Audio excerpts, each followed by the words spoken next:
Ugh, the Rise of Skywalker. I really do feel bad for Star Wars. It feels like it's this poor little orphan child who was taken away by Child Protective Services from a dad who wasn't looking after it properly, wasn't giving it what it needed, and has been placed into a new home with two new dads. Everybody thought this was going to be fine. This was going to be the end to Star Wars' troubles.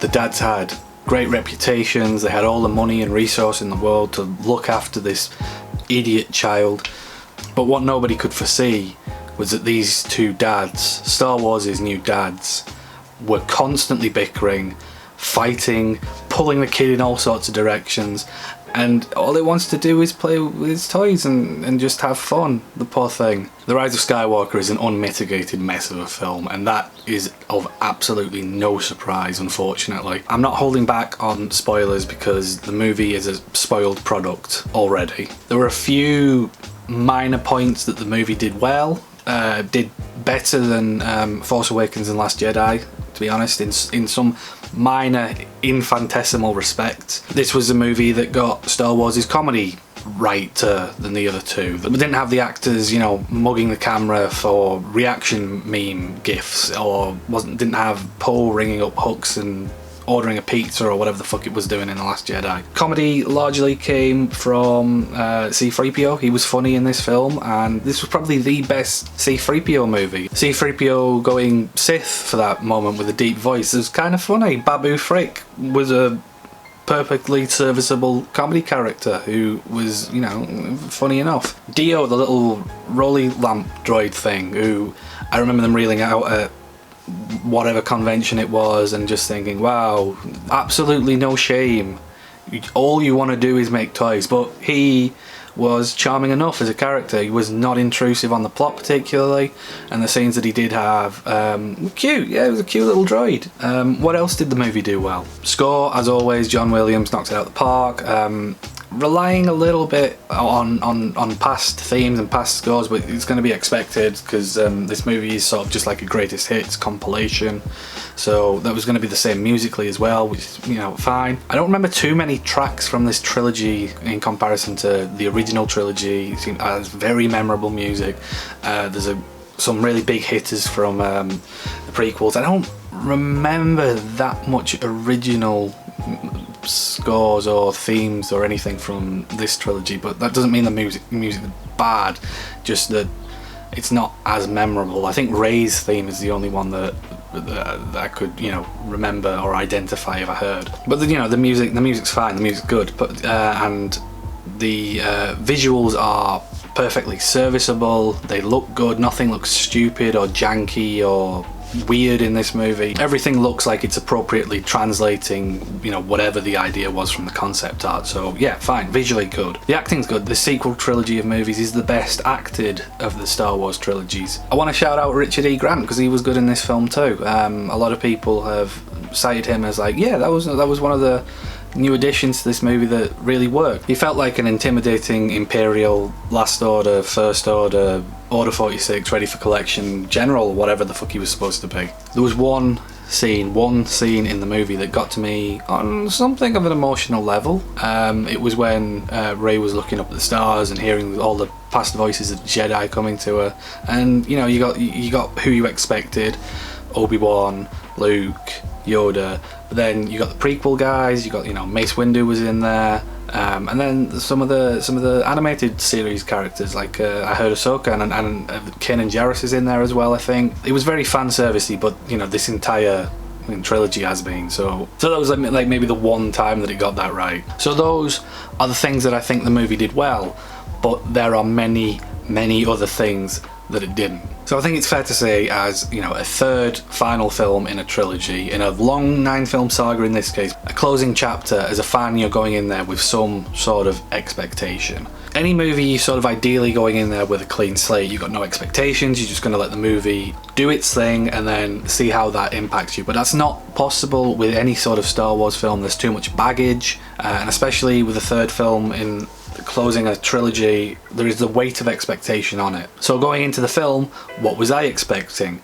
Well, I didn't like The Force Awakens. I thought it was fun, and a lot of people gave it some leeway because it was, you know, opening this new trilogy. It was, yes, it was leaning heavily on episode 4 to a fault in my opinion, but people were willing to give it some leeway. To say I didn't enjoy it would be a lie, because it's an enjoyable, fun, fast-paced movie, but I didn't like what it was doing narratively. The Last Jedi, again, I also didn't like. I like the bits with Rey, I like the bits with Kylo Ren and Luke, right up until the end of the throne room fight scene, and then it just goes back to being boring. Good guys versus bad guys, let's fight on Hoth. All the Poe Dameron stuff, all the Finn and Rose stuff I thought was really badly handled, seemed like a complete waste of time, and I thought that the ending, when they just, you know, went down and did the battle on Crate, was just like, oh, we just, after establishing the idea that we want to break from tradition, we want to forge our own path as a franchise, we're just doing Hoth again. We're just doing Hoth again. So while I respect The Last Jedi in the way that it tried to push the envelope on certain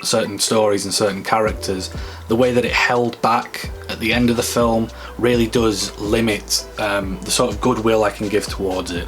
And I think that its side stories, its B plots, just so badly mishandled and just aren't entertaining and aren't impactful and just feel like a waste of time in comparison to the main plot with the main characters. The Last Jedi did push in some, you know, interesting directions, but its problem isn't that it pushed too hard. Its problem is that it didn't push enough. It didn't commit to that break from tradition. And so what you end up with is a really unsatisfying end to that film that really doesn't give that many interesting directions for a sequel. Not that I'm laying the blame of The Rise of Skywalker at the feet of Rian Johnson, because the bad decisions that were made in making this movie are very clearly JJ mistakes, very clearly JJ decisions. So what did I want from this movie? Really, I want Star Wars to be good again. Really, I honestly do. It's like following a bad sports team. When I heard they were bringing back Palpatine, I thought, this is stupid. How stupid is it going to be? I want it to be almost so stupid that it's enjoyable.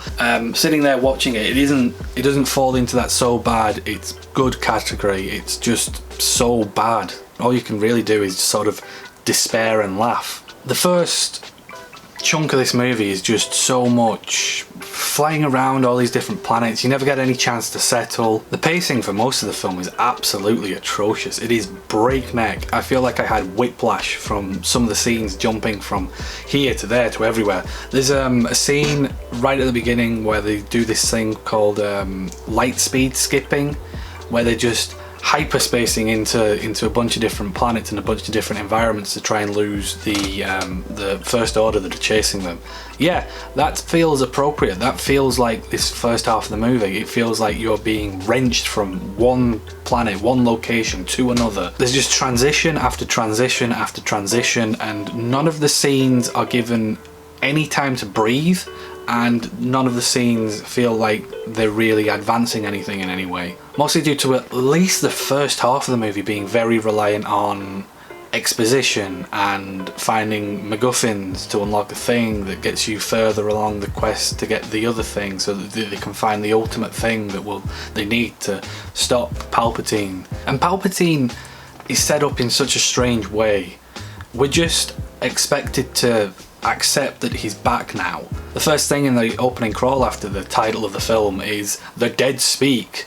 Palpatine has returned." And I've never had this with an opening crawl to a Star Wars movie. I was getting so many lines in and then having to jump back and go back a few lines and reread again because it was such a bizarre way to open this movie. The ending of a trilogy focusing so heavily on Palpatine, as if, yes, this course is Palpatine coming back, is a natural conclusion to the sequel trilogy, when it's so obviously not. It's so obviously ham-fisted in at the last moment because both JJ and Lucasfilm are creatively bankrupt and cannot come up with an original concept to save their lives, or at least certainly not the franchise. Palpatine is back with an army and an armada of bullshit. I'm not someone who goes into these Star Wars films wanting everything to be explained. I don't need to know the intricacies of how the Force works on a molecular level. I don't come into a Star Wars movie wanting every character's backstory explained. Who this person is, where did they come from, where are their parents, all that sort of stuff. I don't need that, but there is always, with any movie, with any fiction like this, a level that you are willing to suspend your disbelief. And Palpatine hiding away in a secret planet and constructing the greatest fleet of destroyer ships that the universe has ever seen, and having a huge army of people to man all these ships, and having this huge ceremonial arena full of black hooded anonymous faceless cultists. It's impossible to watch this movie and not stop and think, well, where the fuck is all this shit coming from? Who are these people? How has he amassed the greatest military force that the galaxy has ever seen and nobody's noticed? I don't need to know his tax policy for, you know, how he raised the money to get the resources, or where his mining operations are to get all the metal that he needed. I don't need to know the intricacies, but you can't just drop this on an audience 3 movies in or 9 movies in, however you wanted to look at it, and just go, yeah, no, that's fine. He can do that. Like, is Palpatine a god? I get it that Palpatine was always a sort of cartoonishly evil, campy sort of character, but the threat that he poses, that he just pulls out of his arse essentially in this movie, just does not ring true to any sort of internal logic. Ships have to be built. The people in your army and the people helping you have to come from somewhere. We got that throwaway line in The Force Awakens explaining where the soldiers came from, saying, oh, we don't use clones, but we are kidnapping children and raising them and brainwashing them into becoming stormtroopers. Which was sort of like, yeah, I guess, yeah, why not? We don't get anything like that from Palpatine. And the reason we don't is because I don't think J.J. Abrams cares enough or got far enough in reviewing this story that he bothered to come up with an explanation. That's basically one of the major problems with this film, that it doesn't feel like anything's been thought through. It doesn't feel like anything's been given the due care that it needs. Most of the time it doesn't feel like the movie's working from a script. It feels like it's working from a Wikipedia plot summary. Things just happen in a very perfunctory way that don't have any sort of impact on the characters or drive the narrative in any sort of emotional direction. It's just a sequence of things happening. I've seen a lot of people describe this portion of the film as being sort of like a fetch quest from a game, and that is a perfect description. There is no emotional involvement in the trials and the tasks of the characters. They're just going from point A to point B to do a thing, and not really evolving as people in any way, not really connecting, not really saying anything about themselves. They're just doing it because J.J. Abrams came up with this convoluted way of getting the characters from point A to point B, and sort of seems to have just taken that first draft, that first idea, and just ran with it. The scenes don't really feel like they mean anything. It just feels like the movie's stalling for time. It's just grinding the process out so that it feels more epic when we get to the conclusion. There is a distinct lack of a heart, of any sort of passion in this first part of the movie especially. You're told how a thing works, why the thing's important, and then the characters go off and they get the thing, and then they move on to the next thing. And it's so frenetic and fast-paced that you never get a chance to, you know, settle anywhere. You never get a chance to dwell on anything or see how it affects any of the characters. It's just purely functional. And it's a shame because this first part of the movie might have been a really good place to explore some of the secondary characters. I'm thinking Finn. I really liked Finn in The Force Awakens, and then The Last Jedi did him a disservice by sending him on this pointless B-plot that did anybody enjoy Canto Bight? I wasn't excited for J.J. Abrams coming back onto the third movie, but I thought, well, at least this guy gets Finn. But Finn, the poor boy, that character is given so little to do. Like, he's there for most of the movie, but he's not doing anything that matters. He's not making a difference. The very character concept of Finn as a stormtrooper that turned good is, you know, potentially very interesting, and he went on a bit of an arc in The Force Awakens, but I just don't feel like that side of him, his stormtrooper past, was ever fully explored in a way that was satisfying, or that did anything interesting with it. There's a continuing suggestion within this movie that I don't think was ever set up as well, that Finn is at least on some level possibly force sensitive, which is never brought up explicitly and is never explored, and I suppose won't be now that the movies are over. So that just seems sort of like a waste of time. It actually seems like JJ couldn't be bothered to figure out how the Resistance would know which ship to hit to take down the takeoff program for Palpatine's armada.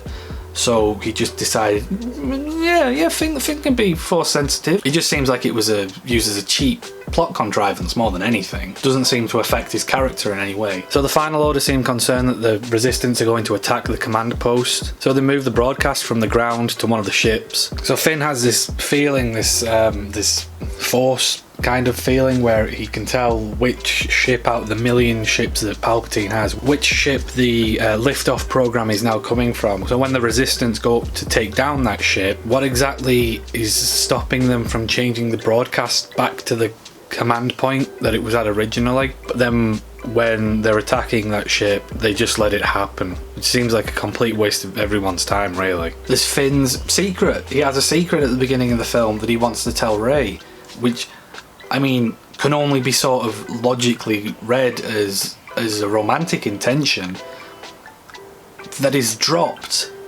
entirely, like completely dropped from the story, never brought up at all. He's just like, oh, you've got the secret, you want it, he calls to Rey as a dying, Rey, I never told you, and then Poe picks up on that and he asks him several times. It's like, it's brought up, it's raised.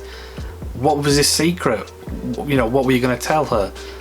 And then we never get an answer because the movie just forgets about it in its entirety. I think J.J. Abrams was asked about this and he said that he wanted to tell Rey that he was force sensitive. Seems like a stupid, like, bullshit thing to drop on her as you're dying. Like, what the fuck is she gonna do with that as they're drowning in sand?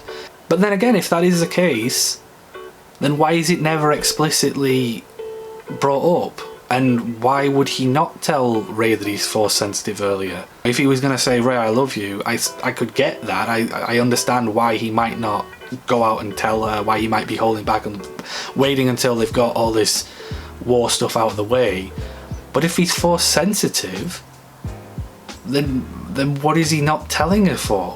Because surely him being force sensitive, if he's committed to the Resistance and he's committed to helping Rey, is nothing but a positive. That's nothing but something that can be useful, something that can aid them in their fight.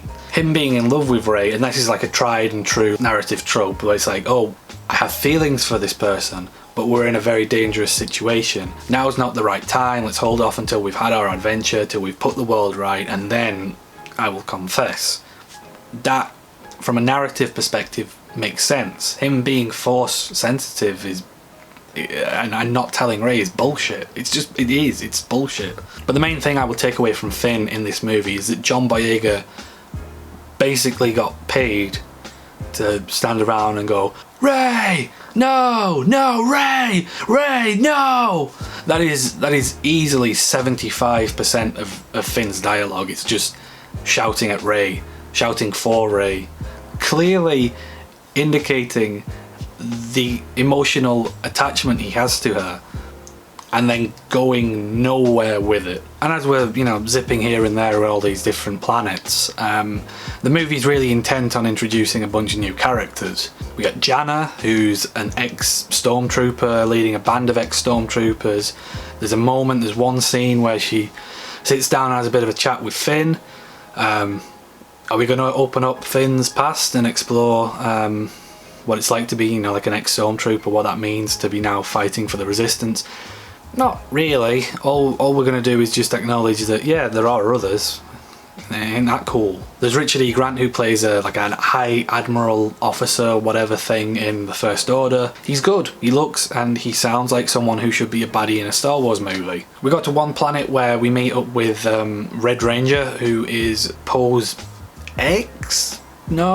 former smuggler business associate. There's one bit where we find out that Poe was a spice smuggler or something, and Finn seems kind of shocked at that and wants to question Poe on it, and I was sat there sort of like, I don't know or care what any of this means. because Poe Dameron is such a nothing character 3 movies in. I don't care what he used to do. I really, you haven't given me any reason to give a shit about him. He's just been pilot man, personalityless pilot man. I don't understand, beyond the fact that it's Oscar Isaac, and Oscar Isaac is a really good actor, why the movie insults me by expecting me to give a shit about Poe Dameron. You haven't earned the right for me to care about Poe Dameron. And one of the other new characters is Charlie from Lost, who is Charlie from Lost. Hi Charlie from Lost. One of the things about the film that did sort of irk me in the wrong way is that Rose Tico from The Last Jedi, I didn't like her character. I didn't care for Rose Tico as a character. Not necessarily because anything related to the character itself, just because by proxy I associate her with Canto Bight. But what was, you know, a magnitude worse than that, or anything that this franchise has done, was the harassment that the actress Kelly Marie Tran was given online because she was doing her job. She was an actress playing a character. She didn't write the character, she didn't write the script, she didn't write the bad storyline she was involved in. She just did her job, same as anyone. There are a multitude of characters played by real life actors who are written by real life writers and directed by real life directors who have been involved in bad storylines in most Star Wars films, the vast majority of Star Wars films. But for some reason Kelly Marie Tran became this lightning rod for abuse online, and that wasn't a good thing to say. That was one of the worst things that's come out of this sequel trilogy, and there are a lot of bad things to come out of this sequel trilogy. But for Rose in this movie, she's completely subsidiary. I think she's off like getting her engineering degree or something. I don't know. And most of her scenes where she might have been involved with Leia are stolen by Charlie from Lost, and most of the scenes where she might have been adventuring with Finn were stolen by Janna, the stormtrooper. And so Rose is left with absolutely nothing to do. And when other actors and other creators from this Star Wars trilogy stood by Kelly and tried, you know, did what they could to deflect some of the abuse from her and try and stand up for her online, for this film to essentially not have a place for her, and I really hope that wasn't influenced by, you know, this online abuse. It doesn't feel like the response to that character that the movie should be making. But you know, that's one shitty thing that gets sort of lost in the mire of the shitty things that this movie does. Maybe we should focus on something positive that the movie does. There's no Captain Phasma. Good. There are 6 Captain Phasmas. Oh no, the Knights of Ren are finally being explored. You know, when they talked about the Knights of Ren and everyone was like, who are the Knights of Ren? Oh, the mysterious Knights of Ren. I want to know more about the Knights of Ren. And I was kind of sat there like, why? Who cares? It's just the name of a thing. People got really mad at Rian Johnson in The Last Jedi for not exploring the Knights of Ren. And the reason he didn't explore the Knights of Ren is because there's nothing to explore about the Knights of Ren. This is what J.J. Abrams did in The Force Awakens. He made some reference to something that sounded mysterious, or he introduced something and didn't explain a damn thing about it. And it's not because he had this master plan of trying to hold off on some of the mysteries so that the audience could speculate about them and then he would reveal them in some sort of magnificent storytelling fashion. He didn't say anything about them because that's what he does.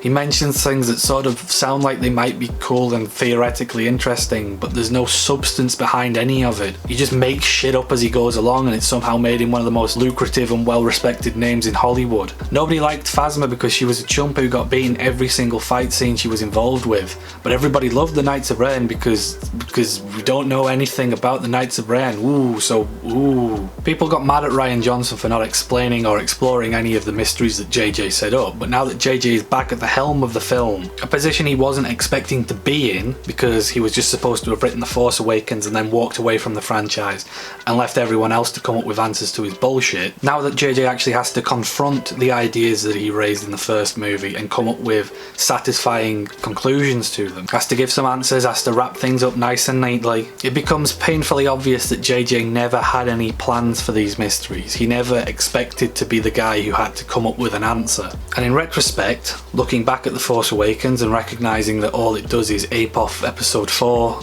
and the only original thing that it does is bring up these mysteries that JJ created, that movie looks so much worse now that this movie is out. All those superficial, lingering plot lines that were only fabricated to satisfy the people who like to speculate on bullshit like, is Obi-Wan Kenobi Rey's granddad? And not any of the discussion about like the meat of the movie and what it's actually trying to say, which in this case, in the Force Awakens case, was nothing. Turns out all those plot lines weren't tied to anything. They weren't going anywhere. There was no momentum behind them. So all those questions that were like, who is Snoke? Who are the Knights of Ren? Who are Rey's parents?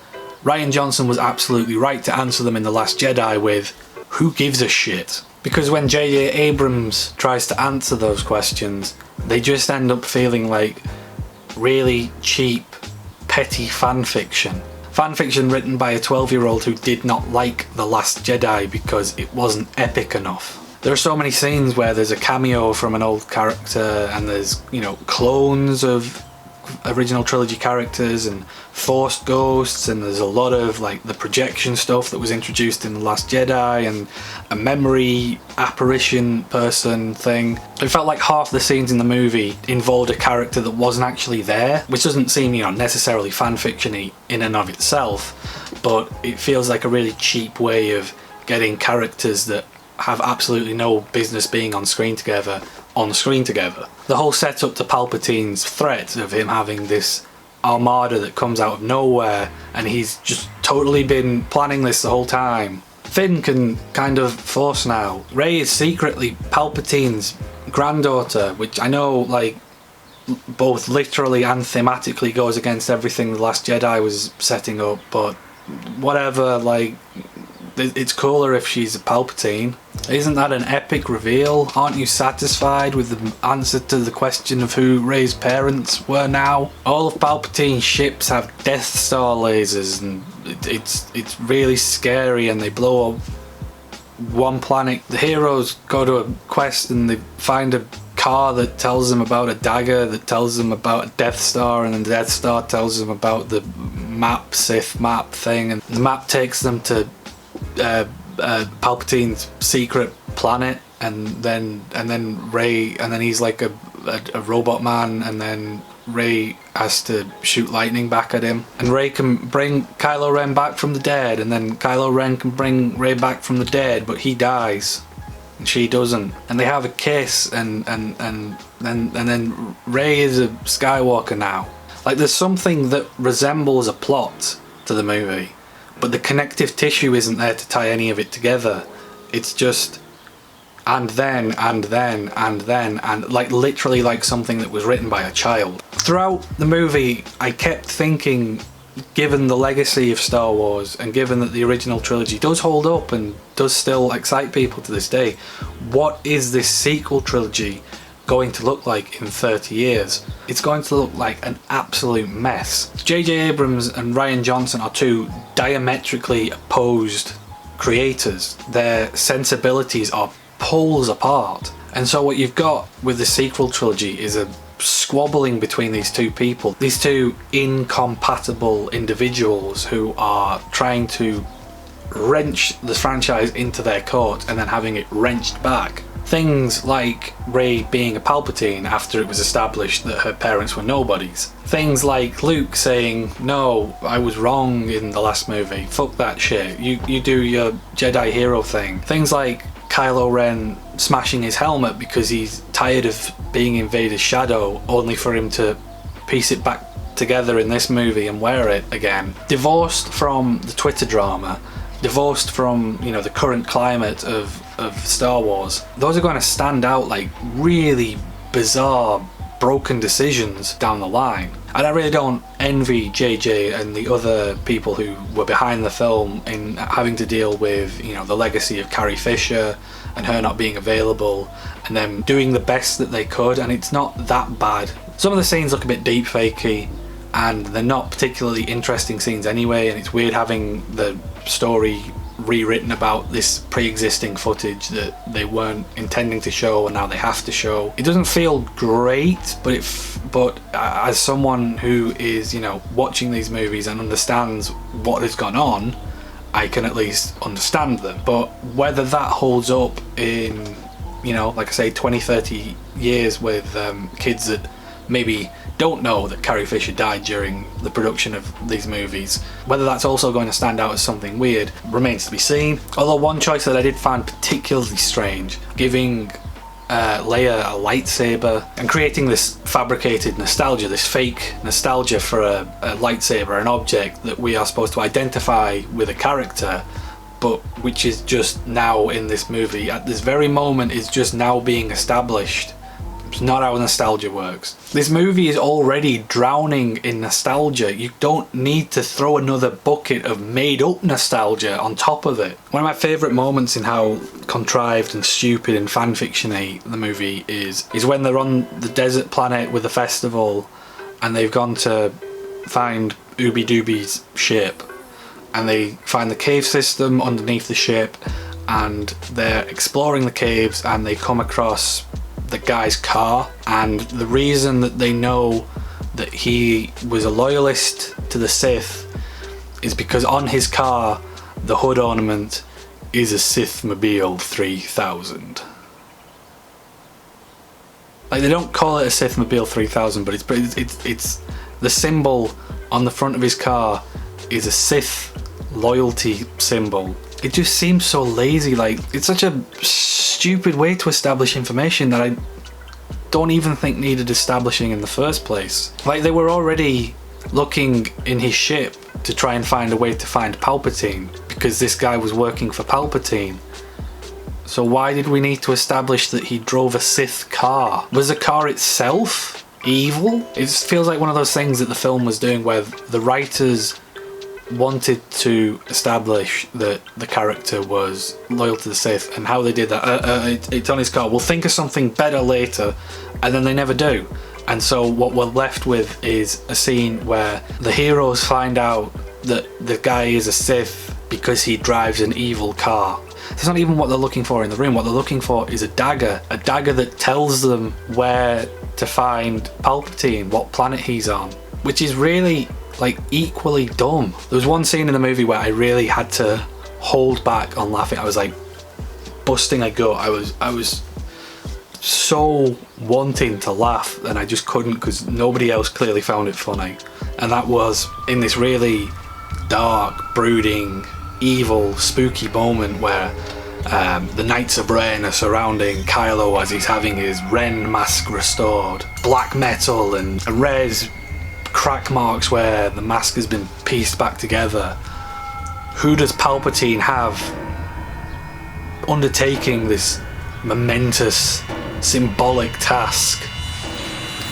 His chimpanzee blacksmith. I think it's because the way that it was shot was just like, you have all these intimidating, menacing warriors stood around in this dark, foreboding place, mesh of ominous dark magic and brutal militaristic industry, and at the center of it all is a chimpanzee. And the way that he was shot, the way that the shots of him were put together was that until right at the end where you saw he had like weird alien ears, he was undeniably just a chimpanzee. Like no thrills, no space weirdness, not a chimpanzee man, not something that kind of looks like a chimpanzee, until that very last shot, until when you just see the weird space like rabbit ear things, which doesn't make it seem less silly, but definitely at least establishes that he's not actually just a chimpanzee. Until that last shot of that scene, he was just a chimpanzee.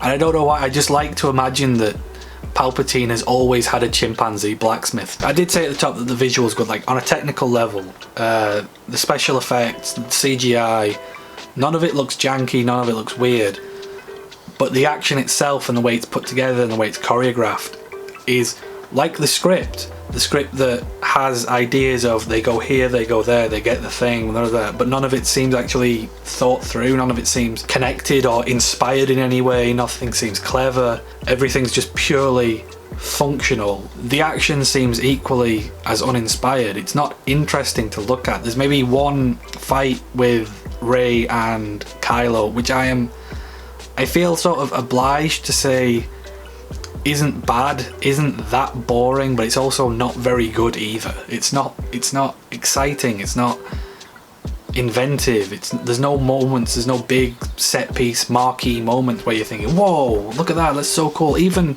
the prequels had that.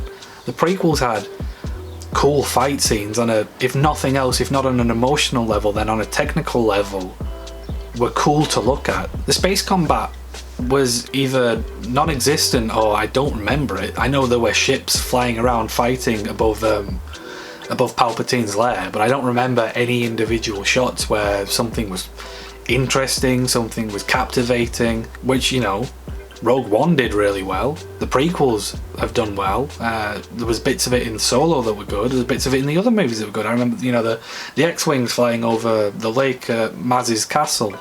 That was a good scene. That was a good air combat scene. When so much of the movie is loaded with this action because there's nothing going on with the characters, there's no emotional investment, well, you know, at least the action can look cool, but it doesn't, which just makes for a really boring viewing experience. The last fight in itself, Rey versus Palpatine, the final confrontation of this 9-movie saga, this final battle between good and evil, and it is about as exciting to watch as rock erosion. Palpatine just sort of stands there and goes blah, and then Rey defends herself by going bzzz.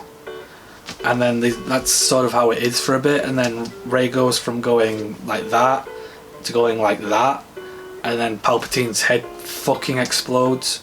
You know, oh yeah, the iconic 2 lightsaber Jedi technique where you're deflecting someone's lightning back at them with a lightsaber, but you could also do it with 2 lightsabers, and somehow that deflects the lightning back more than it was doing. It's like in the script, they just put Palpatine beats Rey, we'll come back and figure out how later, and then when it got to actually filming, they didn't have anything in mind, they didn't have a plan, they didn't have anything that would be visually engaging.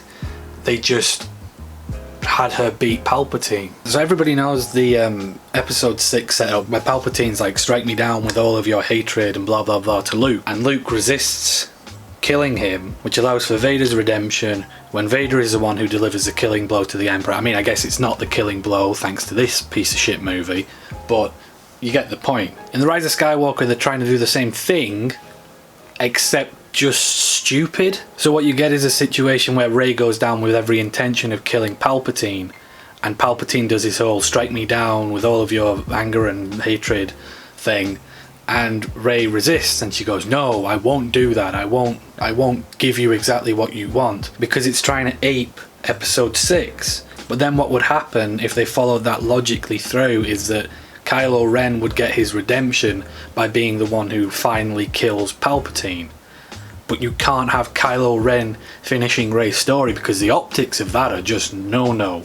So instead, now that they've written themselves into this stupid situation, what happens is that Rey ultimately does strike Palpatine down, which is what he wanted and she said she wasn't going to do literally 5 minutes ago. What was all that shit about a force dyad? A force diode? Whatever, something. Like, one of the best things that The Last Jedi did, and one of the only things that The Rise of Skywalker did, was the connection between Rey and Kylo. That was something that was kind of cool to see unravel. That was something that gave these characters emotional weight. They were struggling with the balance between light and dark, and they had a connection through that. Whereas in this movie, they have a connection because he's Anakin's grandson and she's Palpatine's granddaughter, and for some reason that's important to the Force. For some reason that creates a Force dyad, whatever the fuck that means. Because by the end of the film, I thought, well, you know, at least we're done with the exploratory dialogue. At least we're done with characters just standing there explaining things that they're doing. and Palpatine starts sucking the life out of Rey and Kylo and goes, "Use the dyad in the Force. It will allow me to drain the life from you." What the fuck are you talking about? And Palpatine being Rey's granddad, because Vader was Luke's dad, is fucking stupid. The reason that Luke, I am your father is such an iconic moment, and the reason that it works so well for the original trilogy was because Vader being Luke's dad called into question everything Luke knew about himself. For the past 2 movies he'd been on this quest of becoming a Jedi, becoming a hero for the rebellion, based on the concept, the idealized figure of the father that he had in his head of this noble, heroic Jedi Knight. That idea of his dad is who he based himself off, of someone who was just and noble, and that's who he was going to emulate so that he could take down the antithesis of that, someone evil and heartless like Darth Vader. So when Luke finds out that his dad and Vader are one and the same, that calls into question everything Luke defines himself by. It makes him confront part of himself that he never had to before, and he has to come to terms with that. J.J. Abrams clearly doesn't get this because he believes that the reason that the Vader reveal works is because it's a cool way of revealing someone's familial relationship, regardless of what impact that has on the character.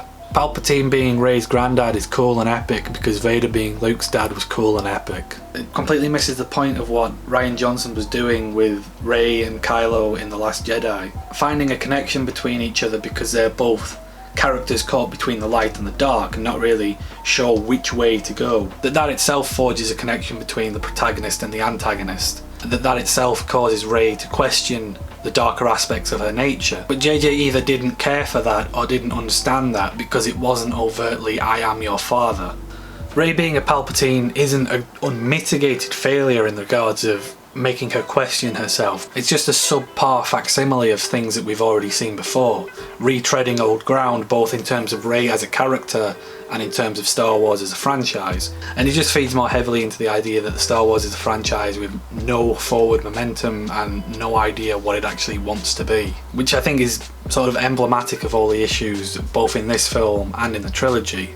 There were no ideas, no new ideas really to push the franchise forward, and no idea what this trilogy was supposed to be, what it was meant to be, other than a way for Disney to make some money. It's almost as if having 2 diametrically opposed directors with no unifying vision given to guide them as to what this series was supposed to be was somehow a bad idea. In the end, what you've got with The Rise of Skywalker is a conclusion to a trilogy that doesn't actually exist. Palpatine was brought back for this movie because he was supposed to be Snoke, and Snoke was killed by Rian Johnson because he wanted to take Star Wars in a new direction, and Snoke was originally created in The Force Awakens because Abrams can't envision Star Wars without a Palpatine figure. Yeah, no, the idea that Palpatine was always supposed to come back is the biggest pile of horse shit imaginable. What you've got with this new trilogy is a really unappealing subversion sandwich between 2 layers of nostalgia wank. And somehow impressively what they've done is they've made 3 individually better films, but overall a less coherent and worse trilogy than the prequels. I mean, just imagine telling someone that in 2015 when these movies were, you know, the hype train was building for The Force Awakens, all these trailers were coming out showing, you know, Han coming back with Chewie and the Falcon and all that. So this is actually going to be worse than the prequels. Like, again, individually as movies, no, but as a unified collection, as a series, yes. Is this the worst Star Wars movie? No. But is it the least deserving of respect in terms of its absolute vapid nature? The fact that it's so blatantly just trying to appeal to a sense of nostalgia without saying anything or doing anything original or meaningful. The fact that it's disrespectful to the efforts made in the last film, as flawed as it is, and as much as I don't like The Last Jedi because I think most of it's garbage, the things that it did do right I think were deserving of respect, and I don't think this movie gives it that. What does it have in replacement of that? Nothing. I'm glad that it's done. I'm glad that we've got this trilogy out of the way, that the Skywalker saga is now done, even though that doesn't make any sense anymore. Really, when you think about it now, no disrespect to Shmi, but the story starts with Anakin. So before there is even the first Skywalker, you have Palpatine manipulating the Force, and then by episode 6, Anakin's dead, and you think Palpatine's dead, but he's not, because now his story's being undermined in this movie. By episode 8, Luke is dead, so that's the last of the Skywalkers, really. I mean, Leia, yeah, she's an Organa, and Ben's a Solo, so the main story of the Skywalkers is done. And the climactic battle is Emperor Palpatine versus Rey Palpatine.